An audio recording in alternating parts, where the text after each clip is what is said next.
Who's up for the top 5 games of 2015? A game of the year must be crowned. I'm up for it. You're up for it. Let's get on with it. Number 5, Galaxy. This game stood out for 2 reasons. Firstly, the presentation.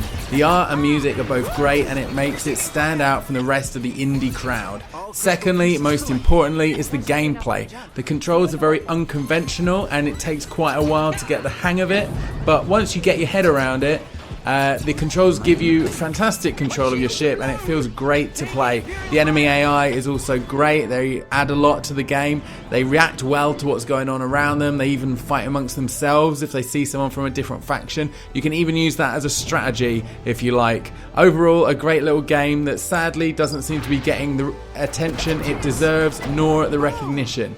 Number 4, Metal Gear Solid 5. Metal Gear Solid 5 could have been Game of the Year. The gameplay was excellent, the game looked and performed extremely well too, but it was let down by the structure of the whole thing.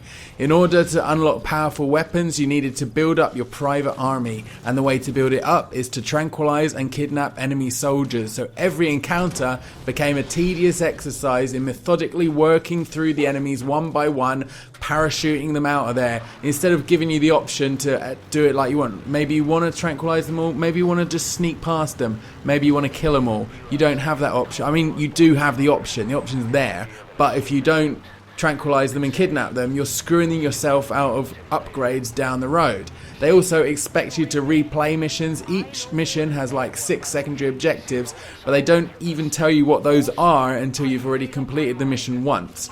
Researching new weapons and upgrading your base can take several hours and take large amounts of resources that you also need to steal from enemy bases. Overall, the game is just a huge fucking grind fest. If there's a mode where you could just do the story missions in order and don't have to bother with the mother base and all the research and all that shit, then it would be much higher in the list, to be honest with you. But as it is, no fucking way, mate. You're stuck at number 4. Number 3, Yakuza 0. Yeah, I realise this game's not available in English and didn't come out in the West yet. And having to watch a YouTube translation of all the cutscenes while you play is a huge pain in the ass, but it's still a Yakuza game and it's still awesome.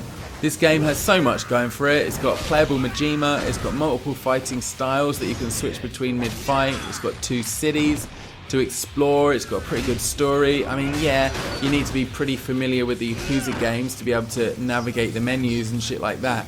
But these admittedly major inconveniences are more than made up for by the sheer joy of just being able to grab some shady dude and tombstone pile driver him in the middle of the street.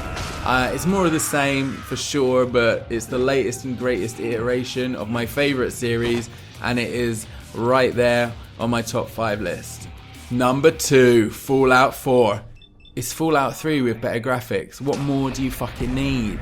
Number 1, Game of the Year, The Witcher 3. This is not just the best game of the year, this is the best game of all time. It looks and sounds awesome, it has great combat, a great open world with no fucking collectibles, great acting, great writing, great music, a great story, great character design, great enemy design. This is as close to a perfect game as we're going to see for a very long time. Nothing on the radar even looks close. So those were my top games of 2015. See you all next time.